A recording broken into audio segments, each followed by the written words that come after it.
Muchas gracias, Carlos. Buenas tardes. Para mí es un placer volver a Perú, país que ya he visitado muchas veces y del cual siempre me voy con la grata sensación de un alto nivel de hospitalidad. Quiero agradecerle a Carlos la invitación, a Carolina por la paciencia que me tuvo para arreglar todos los detalles del viaje y decirles que quiero empezar esta exposición tomando la última diapositiva de Kate, en la cual nos muestra que en la base del problema para resolver las cuestiones de salud están los aspectos socioeconómicos. Porque quiero recordarles, amigos, que nosotros vivimos no en la región más pobre del planeta, pero vivimos en la región más desigual del planeta, donde los ricos son cada vez más ricos y los pobres son cada vez más pobres, y esa es la base de muchos de los problemas que nosotros tenemos, incluyendo la lucha contra el VIH. ¿Qué ha pasado con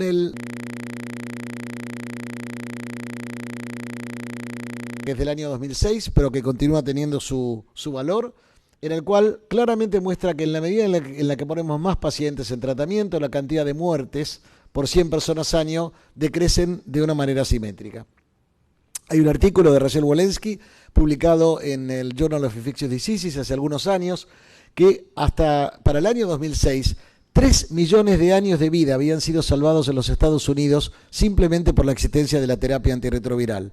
Los que somos suficientemente viejos recordamos la época en la cual esta era una enfermedad uniformemente mortal y ha dejado de serla gracias al tratamiento antiviral. Yo les puedo mostrar lo que ha pasado en la Argentina, por ejemplo. Fíjense ustedes la tasa de incidencia de SIDA por millón de habitantes, como fue creciendo hasta el año 1996 y a partir del 97 empieza a decaer, justamente en el momento en el cual empezamos a usar la terapia antirretroviral de alta eficacia. Tenemos este ejemplo que es parte de la base de un dato histórico, que es lo que pasaba en la cohorte de Entebbe, en Uganda, y entonces ustedes podían ver que al cabo de 5 años de estar enrolados en la cohorte, el 92% de los pacientes había muerto, mientras que aquellos pacientes que participaron en un estudio clínico, en este caso el estudio DART, no importa demasiado los detalles, pueden ver ustedes que prácticamente el 90% continuaban vivos al cabo de 5 años. Muestro esta diapositiva porque durante mucho tiempo tuvimos que soportar discusiones diciendo el tratamiento antirretroviral es para los países ricos, es para las culturas avanzadas, no sirve para los países pobres, no se puede hacer tratamiento antirretroviral en África, y esto demostró que esto no es así. Y si faltaba un dato, era un estudio controlado, un estudio prospectivo, y fue el grupo de Jean Pape en Haití que hizo este estudio, un estudio muy sencillo. Tomó a los pacientes que tenían entre 200 y 350 CD4, en la época en la que todavía la Organización Mundial de la Salud recomendaba iniciar tratamiento recién con 200 CD4, y los randomizó a recibir tratamiento temprano, es decir, recibir tratamiento en el momento en el que esto está puesto al revés, disculpen. El tratamiento estándar era menos de 200 CD4, el tratamiento temprano era menos de 350. Y ustedes pueden ver cómo, en realidad, la tasa de mortalidad fue 4 veces mayor en el grupo que demoró su inicio de tratamiento, pero más importante aún, o tan importante como, porque esto afecta solamente a la población viviendo con el virus, es la tasa de incidencia de tuberculosis, que fue el doble. Este estudio fue el que le puso el último clavo al ataúd a iniciar tratamiento con 200 CD4. Fue el que determinó que la Organización Mundial de la Salud, en su panel de expertos, finalmente tomara la decisión de iniciar tratamiento al menos con 350 CD4. Pero fíjense ustedes qué interesante el tema de la tuberculosis, cómo nos sirve para ver que el tratamiento va mucho más allá del beneficio para el individuo. Vean ustedes lo que pasó en esta localidad en Ciudad del Cabo. Si nosotros miramos lo que pasaba en el año 2005 en la población no infectada, esta era, digamos, la prevalencia de tuberculosis en el año 2005 y esto en el año 2008. Prácticamente no cambió, es la misma. Miremos lo que pasaba en la población coinfectada con HIV, 9.2 contra 3.6. ¿Qué cambió en el medio? ¿Tuvimos mejores drogas tuberculostáticas? ¿Tuvimos algún tipo de campaña especial? No, solamente la introducción del tratamiento antirretroviral determinó la reducción en 2 tercios, de la prevalencia de tuberculosis. Sabemos además que la enfermedad por HIV-Sida puede no ser una enfermedad mortal dependiendo del tiempo que el individuo pase con recuentos de CD4 por arriba de 500 CD4. Y este es un estudio muy prolijo, muy interesante, que nos muestra que aquellas personas que pasan por lo menos 5 años con CD4 por arriba de 500 células por milímetro cúbico tienen una expectativa de sobrevida muy similar a la de las personas que son HIV negativas. Claro está que para poder estar 5 años por arriba de 500 CD4 se requiere empezar temprano, porque en cualquier punto que ustedes empiecen van a ganar CD4, pero estos pacientes que empiezan aquí con 100 CD4, al cabo de 5 años no van a llegar a estar arriba de 500, de modo tal que si uno quiere llegar bien arriba, tiene que empezar de más arriba. Yo siempre pongo el ejemplo que si yo gano 100 y Carlos gana 1000 y a los dos nos dan un 10% de aumento, a mí me van a dar 10 y a él le van a dar 100 de aumento. Es decir, conviene empezar de más arriba ante una misma ganancia, ¿no es cierto? Este es otro trabajo que demuestra claramente la necesidad de empezar más temprano con el tratamiento. Y entonces tenemos diferentes paneles de guía. Yo les muestro esta, que es uno de los paneles que yo integro, que es el panel de la AES USA y que se publica cada 2 años. Y prácticamente lo que nos dice es que tenemos que empezar, por supuesto, en pacientes que estén sintomáticos, y en aquellos que son asintomáticos recomienda empezar tratamiento con menos de 500. Déjeme decirle que en la Argentina, a partir del 1 de octubre, 500 es el nuevo nivel recomendado por el Ministerio de Salud para iniciar tratamiento antirretroviral. Ahora bien, ¿qué pasa por arriba de 500? Y entonces resulta ser que hay que empezarlo si tienes síntomas, si tienes una infección oportunista, si estás embarazada, si tienes más de 60 años, si tienes una carga viral alta, si tienes una rápida declinación en tu recuento de CD4, si estás coinfectado con B o con C, si tienes un alto riesgo para enfermedad cardiovascular, si tienes una prima infección sintomática, una nefropatía y además si tienes una pareja serodiscordante. De modo tal que, como ustedes pueden ver, la cantidad de pacientes que quedan afuera de estas recomendaciones va siendo cada vez menor. Cuando miramos las guías en su última revisión de la Organización Mundial de la Salud, son bastante similares, solo que el nivel de corte es 350, pero recomienda tratamiento, fíjense ustedes, para las embarazadas, para las personas coinfectadas con tuberculosis, coinfectadas con HIV, con hepatitis B, etcétera. O sea que hay un cambio en el sentido de ir ampliando las fronteras para el inicio del tratamiento. Sin embargo, fíjense ustedes, ¿cuál era la expectativa de sobrevida de un paciente que tenía 25 años para llegar a los 40, por ejemplo, de la era pre-HAART? Menos del 20% de ellos llegaban a los 40. Cuando empezamos con nuestros primeros tratamientos, con los viejos tratamientos, tuvimos un cambio importante, alrededor del 75%, y ulteriormente, con mejores tratamientos, mejoramos esta situación. Sin embargo, sigue habiendo una brecha con los controles poblacionales. Es decir, que aprendimos en la década pasada que además de las infecciones oportunistas que podían comprometer la vida de nuestros pacientes cuando tenían su CD4 por debajo de 200, había otras situaciones que podían comprometer su expectativa de sobrevida. Y si miramos estos datos de la cohorte suiza, por ejemplo, ustedes pueden ver cómo aquí en esta década la gente se moría mayoritariamente de SIDA y cómo, por ejemplo, en el año del 2005 al 2009, prácticamente la mortalidad por SIDA en Suiza era solamente un 15-20% y todo el resto eran otras causas, enfermedades cardiovasculares, cánceres entre comillas no marcadores, pero que tienen más frecuencia en la población con HIV, enfermedad cardiovascular, enfermedad renal, enfermedad hepática, etc. De modo tal que lo que tenemos que entender es que la enfermedad por HIV es una enfermedad en la cual tenemos una situación de activación inmune persistente. Esa activación inmune persistente genera un estado proinflamatorio y ese estado proinflamatorio termina dañando los órganos nobles, produciendo enfermedades como las que están descritas aquí: enfermedad cardiovascular, cánceres no marcadores, osteoporosis, trastornos en el sistema nervioso central, enfermedades metabólicas, hepatopatías, etc. Es decir, estamos tratando una enfermedad mucho más compleja que simplemente una inmunodeficiencia que produce infecciones oportunistas. Claro que las produce. Claro que es una vergüenza que el 30% de los pacientes que yo diagnostico en mi hospital o que mi equipo diagnostica en mi hospital llegan al hospital enfermos y con infecciones oportunistas. Eso no debería ocurrir. Por supuesto que las siguen produciendo, pero tenemos que entender que esa no es la única población que se ve afectada en su expectativa de sobrevida. Y entonces las estrategias de prevención, que muy bien describieron los colegas que me precedieron, arrancaron desde siempre con las estrategias para modificar los hábitos sexuales, el uso de condones, la circuncisión, microvicidas, vacunas, pero evidentemente lo que ha ganado un peso muy importante en el último tiempo ha sido la terapia antirretroviral, y de eso me pidió Carlos que discuta con ustedes. ¿Cómo sabemos que los antirretrovirales sirven para prevención? En primer lugar, tenemos evidencias en el modelo animal, es decir, particularmente en el modelo simiano en los monos se ha podido demostrar que distintas intervenciones logran afectar la transmisión del virus de inmunodeficiencia simiana. Y tenemos datos en humanos. En primer lugar, los datos de transmisión materno-fetal.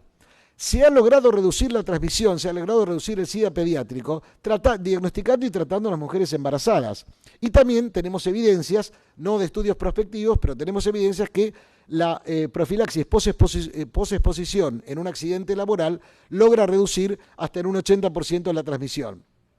Además, tenemos situaciones que son interesantes, como son, por ejemplo, la tolerabilidad de los nuevos antirretrovirales. Se toleran mucho mejor que los viejos, y podemos discutir después de esto. La mayor disponibilidad de drogas genéricas que abarata el costo y permite entonces el acceso a poblaciones más amplias. Y por el momento, el fallo de otras estrategias como una vacuna, que no quiero decir que no haya que seguir buscándola, pero lo cierto es que hoy por hoy no disponemos de una vacuna que sea efectiva. Kate ya nos mostró esto. Ustedes pueden ver aquí que de las distintas estrategias, la de tratamiento para prevención es la que se muestra más promisoria, con una efectividad del 96%. ¿Qué no pagaríamos por tener una vacuna que nos proteja el 96% de los vacunados? ¿Cuál es el impacto entonces de los antirretrovirales en la transmisión? Está claro que los antirretrovirales reducen la carga viral plasmática, con lo cual reducen la carga viral en el tracto genital. Esto no necesariamente ocurre en el 100% de los casos, pero ocurre en la mayoría, y por lo tanto reducen la transmisión. Por otro lado, aumentan la sobrevida y esto aumenta la prevalencia de HIV. Nosotros podemos reducir la incidencia, pero fíjense que UNAIDS nos dice 0 nuevas infecciones, pero no nos dice prevalencia 0, porque prevalencia 0 implicaría que se murieran las personas que viven con el virus, y no queremos eso. Entonces vamos a tener personas que viven con el virus por mucho tiempo y en condiciones teóricas de transmitir si es que no toman todos los cuidados necesarios. Con esto, el mensaje que yo quiero transmitir es que no hay posibilidad de hacer prevención si no ponemos el acento en la terapia antirretroviral, pero no vamos a resolver el problema de la prevención sola y exclusivamente con terapia antirretroviral. Entonces, las condiciones necesarias son garantizar el acceso amplio a la terapia antirretroviral, proveer mecanismos que garanticen la adherencia al tratamiento, porque de nada sirve recetar si el paciente no se los toma, trabajar en otras estrategias de prevención y, como nos enseñaba Kate recién, también trabajar en las infecciones de transmisión sexual. Ahora, esto no es nuevo. Lo peor es que ya teníamos evidencia de esto. Tom Quinn publica en el año 2000 un estudio en África, el estudio Rakai, a donde nos dice una cosa muy sencilla. Si un señor tiene mucha carga viral, va a transmitir más que un señor que no tenga carga viral. Es decir, si yo tengo mucho virus, voy a transmitir más fácil que si tengo poco virus. Los infectólogos sabemos esto se llama efecto inóculo. Si yo tengo una gran carga de bacilos tuberculosos, voy a contagiar a la persona que tengo al lado de una manera más eficiente que si yo tengo un solo bacilo dando vuelta en mi expectoración. Bueno, esto nos lo dijo Tom Quinn en el año 2000 y no lo entendimos. Y entonces resulta que luego aparecen estudios que nos muestran que las mamás transmiten más si tienen más carga viral. Y fíjense ustedes, más de 100.000 copias, 40% de transmisión, menos de 1.000 copias, 0% de transmisión. Y lo vimos y tampoco lo entendimos. Y entonces resulta que vemos esto y cuando no se usaba ninguna droga en el embarazo, un tercio de las mamás transmitían la infección por HIV a sus niños, empezamos a usar AZT y lo bajamos, y cuando empezamos a usar terapia combinada lo bajamos más, y hoy estamos en condiciones prácticamente de decir que el 99% de las mujeres bien tratadas y con carga viral indetectable no transmiten el HIV a sus hijos. Lo sabemos desde hace un tiempo, tampoco le habíamos prestado suficiente atención. Y luego el doctor Liu nos va a hablar de lo que pasó en San Francisco, por lo cual yo no me voy a extender demasiado, pero teníamos de varios lugares lo que se llaman evidencias ecológicas. ¿Esto qué quiere decir? Que en la medida en que la carga viral comunitaria, es decir, la mediana de carga viral que había en una determinada población, se viene para abajo, también se viene para abajo los nuevos reportes y los nuevos diagnósticos. Es decir, cuando tengo menos virus circulando en la comunidad, tengo menos infecciones nuevas que se producen. Y también en otros lugares. Fíjense ustedes este dato de Suiza, por ejemplo, a donde en la medida en que la carga viral comunitaria baja, tarda en producirse el efecto, pero finalmente empiezan a bajar entonces también las nuevas infecciones. Esto motivó que en el año 2006, Julio Montaner, como ustedes saben, un argentino que vive en British Columbia, hiciera la propuesta en el Congreso de Toronto de el tratamiento como prevención, es decir, utilizar la expansión del tratamiento como una herramienta para lograr efectivamente ayudar a controlar la epidemia. Y fíjense ustedes que lo hizo basado en datos de la Corte de British Columbia. Estos datos están publicados, entre otros, en la revista Lancet. Y acá pueden ver claramente 3 etapas. el comienzo de la terapia antirretroviral en el año 96, una cierta meseta, una cierta estabilización en el momento en el que la toxicidad de las drogas y los beneficios del tratamiento por arriba de 200 CD4 no estaban muy claros, y un momento en el cual se reinicia con todo entusiasmo la expansión del tratamiento antirretroviral porque se empieza a comprender los beneficios más allá de la prevención de las infecciones oportunistas. Y la línea roja es exactamente en espejo con la otra. Caen los nuevos diagnósticos aquí, se estabilizan aquí y vuelven a caer cuando se expande la terapia antirretroviral. Ahora, alguien podrá decir que esto es el resultado, que también hubo cambios de conducta, y lamentablemente no es así, porque en el mismo periodo, observen ustedes lo que pasó con la sífilis en Canadá y en el distrito de British Columbia, observen lo que pasó con la clamidiasis genital y lo que pasó con la gonorrea. Es decir, esto no es el resultado, lamentablemente, que la gente acompañó esta situación con cambios en su conducta, con sexo protegido, con uso de condones. Esto es un efecto neto de la terapia antirretroviral. Y con esto no estoy diciendo que no haya que usar condones, no estoy diciendo que no haya que promover conductas adecuadas, pero estoy diciendo las cosas como son. Y entonces viene el tema de las parejas discordantes. Entonces viene un estudio de cohorte en el cual, sin que haya una intervención prospectiva, si simplemente hay una observación prospectiva, se mira en las parejas discordantes. Cuando hablo de parejas discordantes no hablo de las parejas que discuten y se pelean, que eso ocurre con mucha frecuencia, sino parejas discordantes en términos serológicos, ¿sí? Se observa quién inició tratamiento y quién no lo inició. Y entonces resulta que lo que se ve allí, observan ustedes acá, es que hay una reducción del 92% en la transmisión en este estudio de cohorte entre las personas que iniciaron tratamiento versus las que no lo iniciaron. Pero claro, las personas que no creían mucho en esto decían, bueno, esto es un estudio de cohorte, le falta el sello de calidad, que es un estudio que reúna algunas características, que sea prospectivo, que sea randomizado, y si con el debido respeto y tómenlo como una broma, mis colegas de los Estados Unidos, que se ha hecho en los Estados Unidos, que le da un sello más de calidad, ¿no es cierto? Es decir, el hecho de que el estudio sea promovido en los Estados Unidos lo hace más creíble para alguna gente. Bueno, se hizo el estudio y este fue entonces el HPTN 052, a donde lo que se hizo fue, en forma prospectiva y randomizada, tomar a los pacientes y decirles, usted va a iniciar tratamiento. Estamos hablando de parejas serodiscordantes, estamos hablando del tratamiento de la persona que vive con el virus. Usted va a iniciar tratamiento cuando sus CD4 caigan por debajo de 250 o, por el contrario, a usted le tocó iniciar entre 350 y 550. Recuerden que 350 es el límite de la Organización Mundial de la Salud para iniciar tratamiento por el propio beneficio del paciente. Muy bien, ¿qué fue lo que pasó? Que el Data Safety and Monitoring Board, que es un comité independiente que vigila, ¿no es cierto?, que no se dañe a los participantes de un estudio de investigación, recomendó detener el estudio. ¿Por qué? Porque había que anunciar los resultados, porque había una diferencia muy grande entre las ramas. ¿Y cuál era esa diferencia tan grande entre las ramas? La pueden ver aquí. La transmisión, miremos primero esta parte, la diferencia entre aquellos que empezaron en forma inmediata y aquellos que demoraron el inicio fue de tal magnitud que justificó plenamente, este cambio. Y entonces, el tratamiento antirretroviral temprano en las parejas serodiscordantes llevó a un 96% de reducción en la transmisión. Ahora, yo quiero volver para atrás para que ustedes vean que acá hay otra lámina que habla de la transmisión linkeada. ¿Qué quiere decir esto? Todos estos casos de transmisión, lo que se hizo fue estudiar los virus. Y hubo 39 casos de transmisión en la rama que no recibió terapia antirretroviral. Pero ¿saben qué? De esos 39, 28, el virus del señor era el mismo virus de la señora. Pero en 11 había otro virus. Y eso me recuerda, cuando yo era estudiante, el profesor que nos enseñaba enfermedades de transmisión sexual decía, para que haya una ITS tenemos que ser por lo menos 3. Si somos siempre 2, no hay ITS. Bueno, aquí hubo un tercero o una tercera. Entonces, ¿a qué voy con esto? Que esta intervención es fantástica y viene muy bien la terapia antirretroviral, pero si no trabajamos también sobre los elementos de comportamiento y de sexo seguro, no vamos a terminar, vamos a ayudar mucho a resolver el problema, pero no lo vamos a terminar de resolver. Bueno, y acá pueden ver ustedes que realmente el cambio que se produjo, digamos, esa diferencia del 96% no era porque tuviera un comportamiento distinto, porque entre las dos ramas no había diferencia en la incidencia de embarazos, por ejemplo, de enfermedades de transmisión sexual, en la actividad sexual autorreportada o en el uso de preservativos autorreportados. Vean que los números son prácticamente idénticos entre los dos grupos. O sea que realmente fue el tratamiento el que influyó en esta diferencia aquí.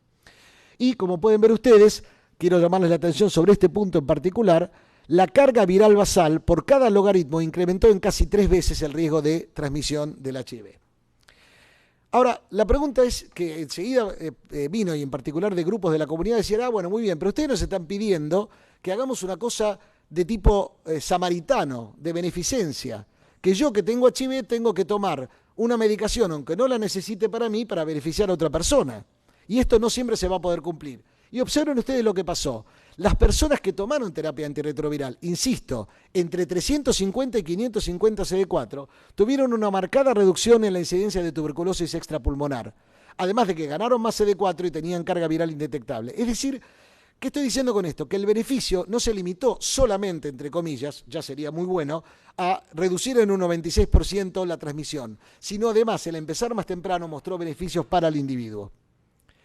Claro, alguien puede hablar de una cuestión de costos. ¿Cuánta plata nos va a costar esto? Y sí, efectivamente, al principio puede haber un incremento en los costos. Yo quiero decirles que el costo del tratamiento antiviral hoy es una excusa para no dar tratamiento antirretroviral. En países como los nuestros, que usan drogas genéricas, hay mecanismos de compra. La Oficina Sanitaria Panamericana tiene mecanismos que pueden ofrecer drogas antirretrovirales a precios realmente muy económicos.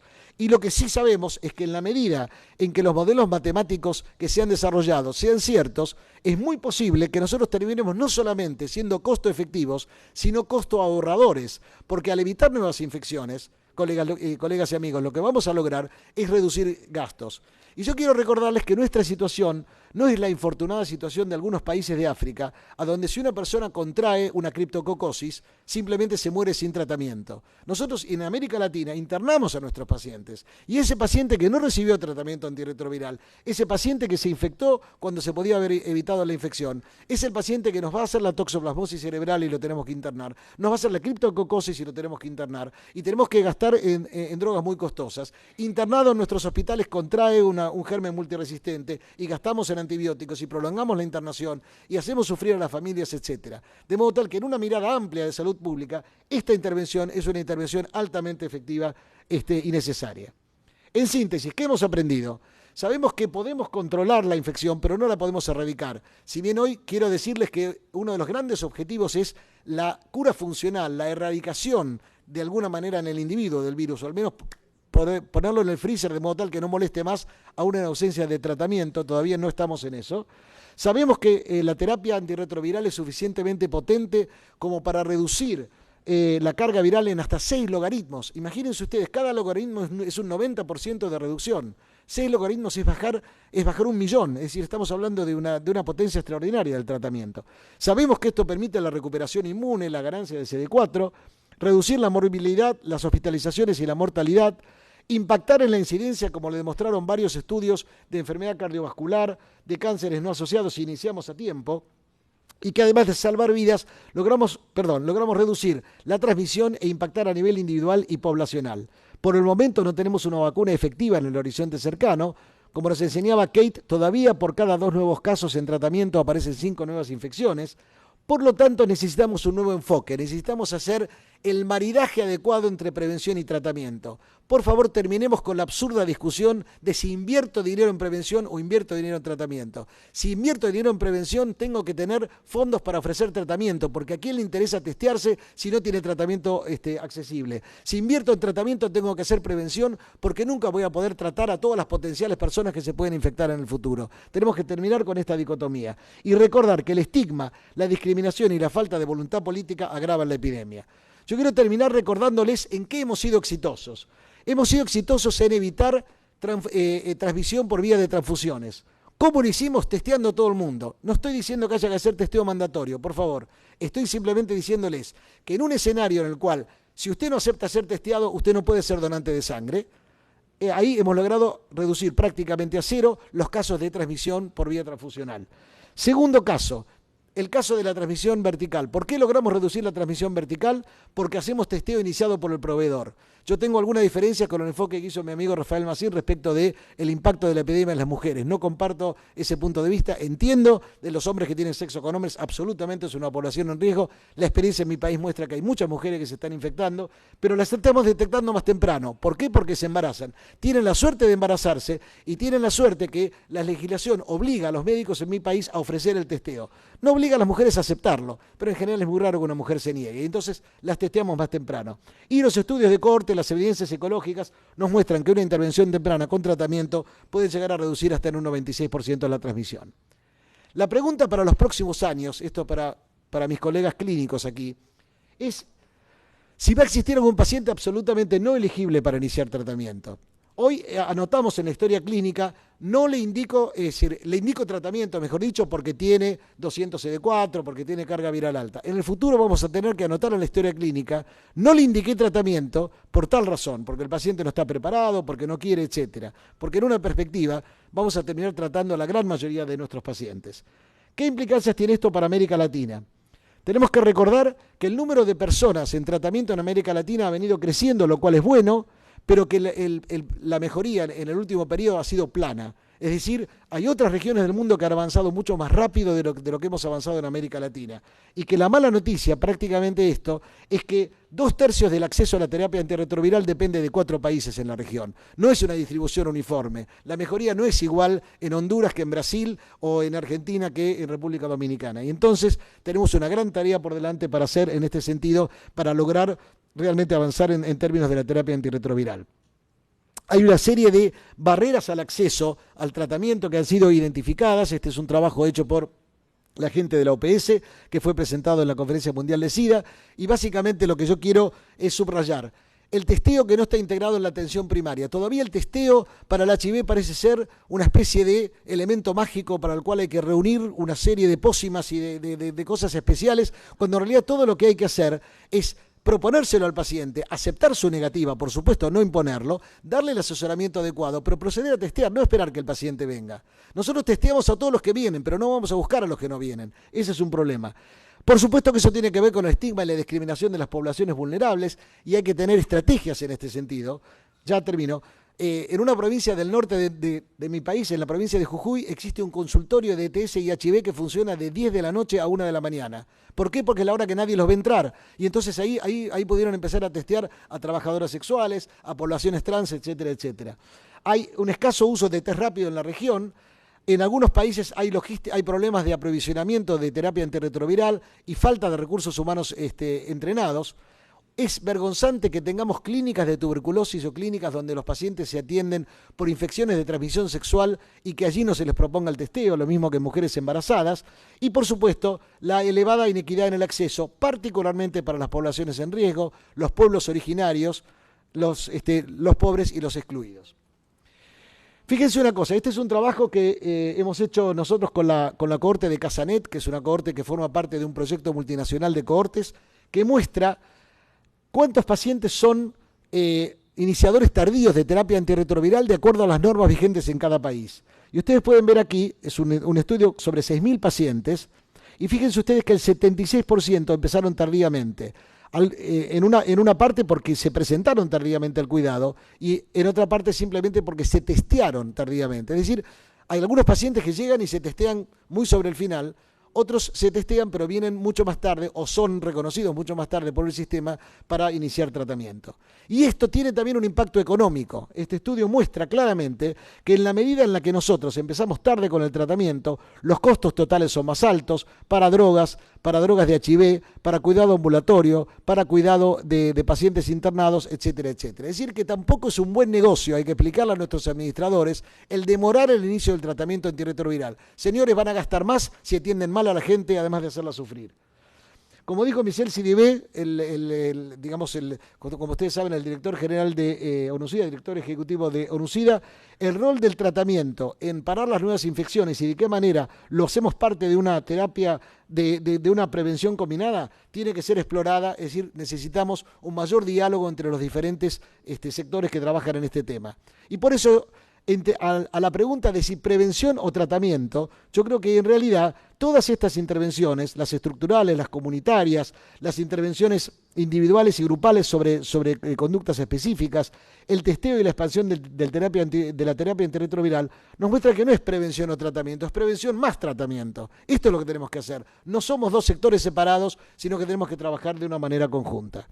Nosotros tenemos en Fundación Huésped una campaña en Argentina que dice: en Argentina 2 de cada 3 personas con VIH piensan, yo no lo tengo. ¿Vos qué pensás? Tenemos que, al mismo tiempo que, de acuerdo con Rafael Mazin, tenemos que trabajar con las poblaciones más vulneradas, con las poblaciones en las cuales se concentra la epidemia, tenemos que ayudar a que todo el mundo piense en la posibilidad de haber contraído el VIH, porque de esta manera también contribuimos a no estigmatizar a las poblaciones más afectadas. Final, última diapositiva, antes que Carlos me corte el micrófono. El HIV produce una enfermedad crónica inflamatoria. El HIV daña más allá de lo que conocemos como SIDA clásico. Hoy tenemos terapia antirretroviral que es más segura y más amigable para el paciente para ser tomada. Y entender que la terapia antirretroviral es una herramienta de salud pública, no es una herramienta de salud individual solamente. El desafío es diagnosticar a tiempo. ¿Y saben qué? Mientras discutimos si empezamos con 500, con 600, con 250, ¿por qué no empezamos tratando los que califican? Porque vuelvo a insistirles, tanto en la Argentina como en muchos países de la región, todavía entre un tercio y el 40% de los pacientes que son diagnosticados con HIV son diagnosticados en el contexto de una infección oportunista con menos de 200 CD4 y eso es una mancha para nuestro sistema de salud. Gracias por la atención.